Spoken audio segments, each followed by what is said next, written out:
Hello everyone, welcome to my YouTube channel civil services exam cracker.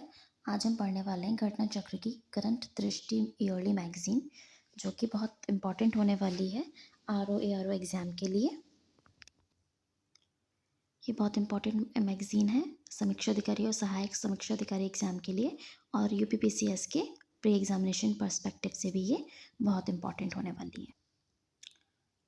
जैसा कि आप देख सकते हैं, इसको शुरू किया गया है पॉइंट्स टू रिमेंबर से, जिसमें इंपॉर्टेंट पॉइंट्स दे रखे हैं जो कि आपके एग्जाम पर्सपेक्टिव से इंपॉर्टेंट है। ये वन लाइनर है जो कि आपको सारे पढ़ने हैं, इसीलिए मैं आपको ये नहीं करा रही हूँ।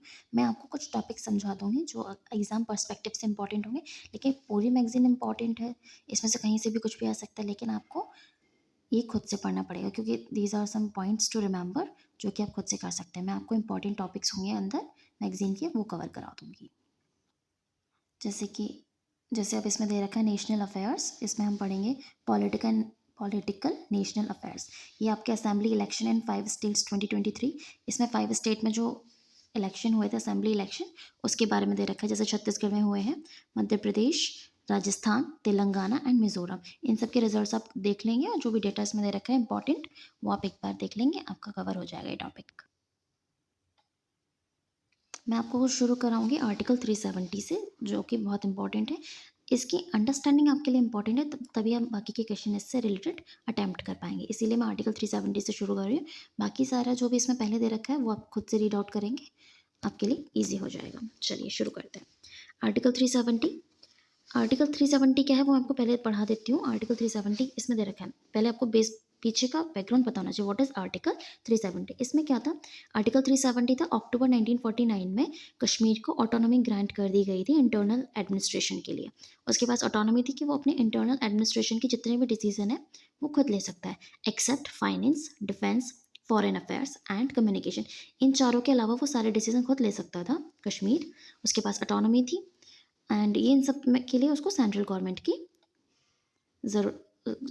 की परमिशन की ज़रूरत थी, और या फिर इन सब पर सेंट्रल गवर्नमेंट ही रूल बना सकती थी।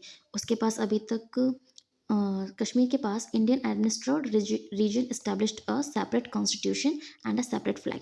उनका सेपरेट कॉन्स्टिट्यूशन था, सेपरेट फ्लैग था, and denied property rights in the region to outsider. अपना अलग कॉन्स्टिट्यूशन, अलग फ्लैग, और उनके यहाँ जाकर के कोई भी प्रॉपर्टी नहीं खरीद सकता था। तो व्हाट इज आर्टिकल 370 आपको समझ में आ गया होगा। अब मैं आपको बता देती हूँ ये अभी यहाँ पर क्यों मेंशन किया गया। इसमें किया गया है, December 11, 2023 unanimously upheld the power of the President to abrogate Article 370 in August 2019, leading to the reorganization of the full-fledged state of Jammu and Kashmir to two union territories and denying it of its special privilege. Article 370 को जब remove किया गया था, उसमें ये था कि जम्मू कश्मीर के पास उन्होंने ऑटोनॉमी दे दी थी। उसके बाद आर्टिकल 370 को रिमूव करके उसको 2 यूनियन टेरिटरीज में डिवाइड कर दिया गया। तो कौन कौन सी 2 यूनियन टेरिटरीज थी वो मैं लिख करके बता देती हूँ। They were Jammu and Kashmir and that was Ladakh. ये आप समझ जाएंगे कि हाईलाइट्स बता देती हूँ उस टाइम के क्या थे। The court noted that Jammu and Kashmir was listed as a Part 3 state in the Indian Constitution. Indian Constitution के वो Part 3 में mention था Jammu and Kashmir. Temporary transitional provision based on historical context and its placement in Part 21 of the Constitution. Article 370 कहाँ था? Part 21 में था constitution के में। इसमें क्या था कि उनके पास constituent assembly of Jammu and Kashmir under article 367, जिसको अमेंड कर दिया गया था, उनको 2 यूनियन टेरिटरीज में डिवाइड कर दिया गया था। ये हमको भी पता ही चल गया है। देखिए, the interpretation of the courts verdict suggest the parliament can change a states status under the president rule. President rule के अंदर पार्लियामेंट जो है उसका स्टेट के स्टेटस को चेंज कर सकती है। मैं आपको आगे दिखा देती हूँ। अभी कोर्ट ने गवर्नमेंट को डायरेक्ट किया है, या फिर उनको निर्देश दिया है कि वो उसके restoration of statehood to Jammu and Kashmir के स्टेटहुड पर वो काम करे। जैसे BUT है, उन्होंने उसको लेजिस्लेटिव असेंबली देने के लिए कहा था, उसके लिए अभी तक इलेक्शन नहीं हुआ है, तो वो उसके लिए बात कर रहे हैं। इसमें the court recommend that union set up a truth and reconciliation commission, just like South Africa की तरह वहाँ पर भी ट्रुथ एंड रिकन्सिलिएशन कमीशन को इस्टेब्लिश कर दिया जाए। And what is the Jammu and Kashmir reorganisation act, that is very very important. मैं यहाँ पर लिख देती हूँ, ठीक। ये इंपॉर्टेंट है, ये आपको पता होना चाहिए। Kashmir Jammu and Kashmir reorganisation act था 2019 का। इसमें ये था कि दो पार्ट में डिवाइड कर दिया गया, जम्मू कश्मीर एंड लद्दाख। मैंने इसको ऑलरेडी हाईलाइट किया हुआ है। और कब से इफेक्ट में आया ये? 31 अक्टूबर 2019 से। अब इसके की चेंजेस देख लेते हैं। Union territory of Jammu and Kashmir will have a legislature, the one in Ladakh will not. Ladakh के पास तो लेजिस्लेचर नहीं होगी, लेकिन जम्मू एंड कश्मीर के पास लेजिस्लेचर ज़रूर होगी। इसमें वाइड पावर दे दी गई है लेफ्टिनेंट गवर्नर को, जैसे कि हम लोग अपने स्टेट में दे देते हैं, स्टेट में है, कॉन्स्टिट्यूशन में दे रखी है स्टेट में, वैसे ही यहाँ पर दे दी जाएंगी। और chief makes it the duty of the chief minister of the union territory to communicate all administrative decision and proposal of legislation with the lieutenant governor। lieutenant governor को बताए जाएंगे सारे एडमिनिस्ट्रेटिव डिसीजन जो भी लिए गए हैं। कॉन्स्टिट्यूंट असेंबली को लेजिस्लेटिव असेंबली में चेंज कर दिया गया है। अब आगे देख लीजिए इसके अभी नया टॉपिक शुरू हो रहा है, उत्तराखंड सिलक्यारा टनल कोलैप्स। इसमें एक टनल कोलैप्स कर गई थी, जो कि आपको सबको पता ही होगा, जिसमें 40 मजदूर थे, 40 वर्कर्स इसके अंदर दब गए थे, कोलैप्स हो गई थी अचानक से उत्तराखंड के सिलक्याल टनल, जिसमें 17 दिन के ऑपरेशन के बाद उनको बड़ी मुश्किल से बचाया गया। अब मैं यहाँ पर ये क्यों इंपॉर्टेंट है, इसमें कुछ फैक्ट है, कौन सी टनल थी, क्या यूज़ था, ये सारे रिलेटेड क्वेश्चन आएंगे, तो मैंने आपको बैकग्राउंड बता दिया है। अब देखिए, द अंडर कंस्ट्रक्शन टनल, जिसमें काम चल रहा था तभी तो मजदूर अंदर फंस गए हैं, तो इतना तो आपको पता ही है। Tunnel also known as Silkyara tunnel, इसका नाम सिलक्यारा टनल था। कहाँ लोकेटेड है? Yamunotri national highway in Uttarakhand Uttarkashi district, Uttarakhand के उत्तरकाशी डिस्ट्रिक्ट में यमुनोत्री नेशनल हाईवे के पास में, यमुनोत्री नेशनल हाईवे पर है ये। एंड इसकी सिग्निफिकेंस क्या था? Tunnel is a part of the चार धाम ऑल वेदर रोड प्रोजेक्ट। चार धाम के ऑल वेदर रोड प्रोजेक्ट का ये पार्ट है, जो कि अगेन वेरी इंपॉर्टेंट है। 4.5 किलोमीटर है। ये कहाँ से शुरू होती है, कहाँ खत्म होती है, आप खुद देख लेंगे क्या बजट था। इसका एम क्या था वो देखिए, aim to reduce the distance between Gangotri and Yamunotri from 26 kilometre to 4.1 kilometre. पहले गंगोत्री से यमुनोत्री पहुंचने में 26 किलोमीटर का जो डिस्टेंस था उसको 4.1 किलोमीटर में कवर करिए। तो ये इसका सिग्निफिकेंस है, किसका? सिलक्यारा टनल का। ये अगेन अब हमारा नया टॉपिक शुरू हो रहा है। Ladakh secures 4th GI tag for sea buckthorn.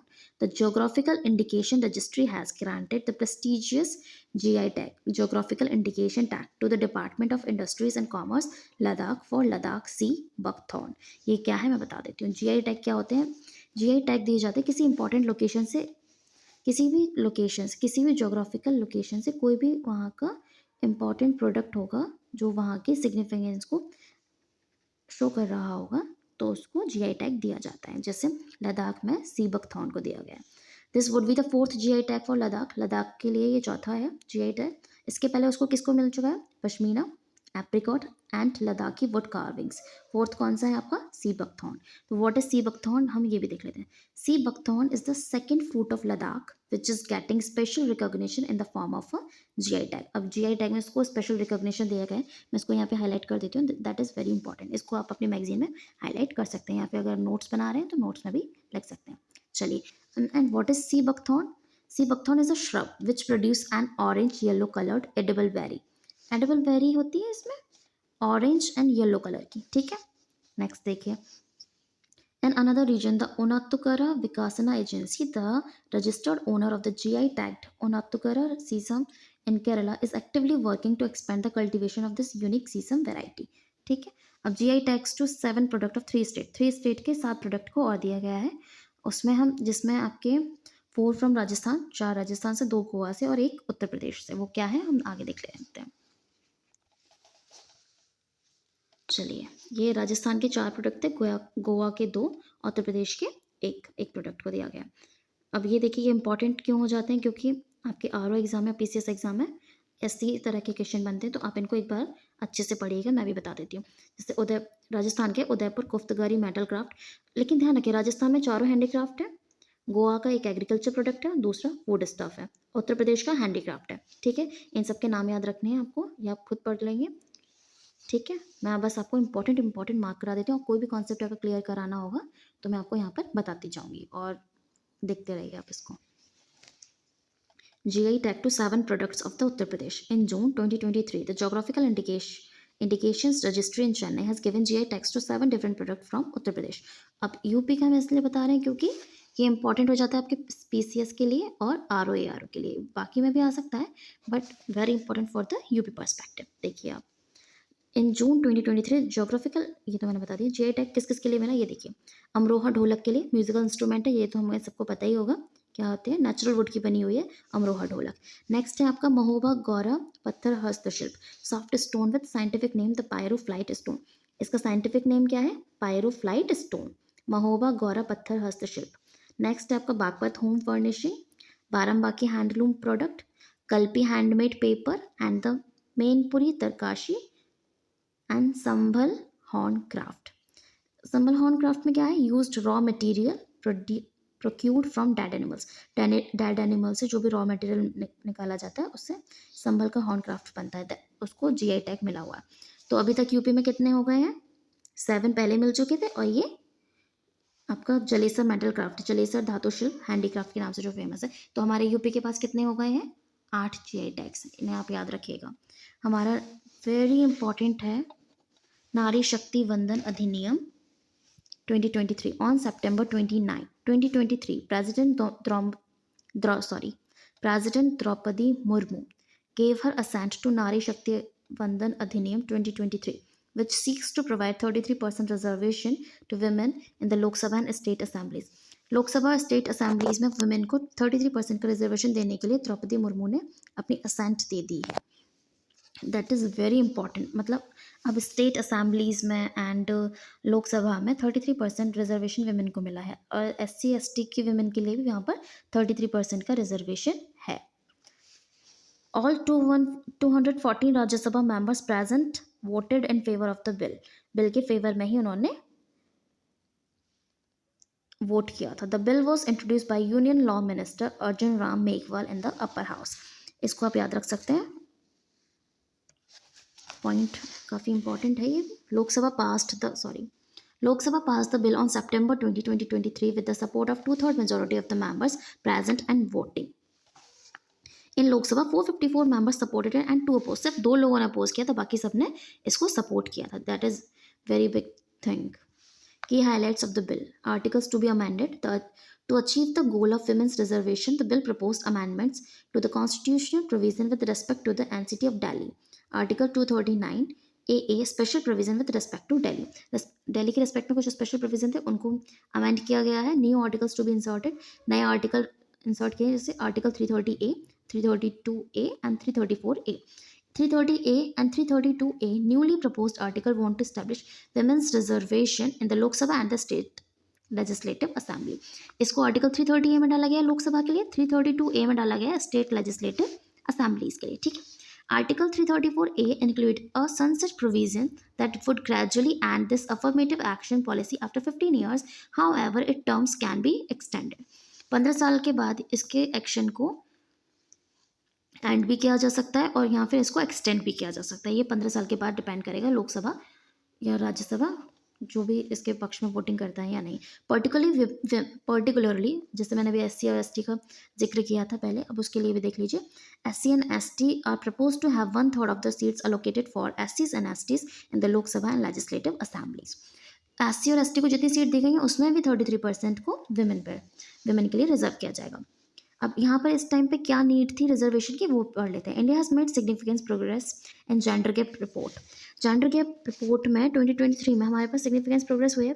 पहले हम 135 पर थे 2022 में, अब हम यहाँ पर 127 में आ गए हैं 2023 एडिशन में 146 कंट्रीज़ में से। But still there is a long way to go for gender equality. अभी बहुत सारा काम करना बाकी है, लेकिन काफ़ी कुछ हद तक हो चुका है।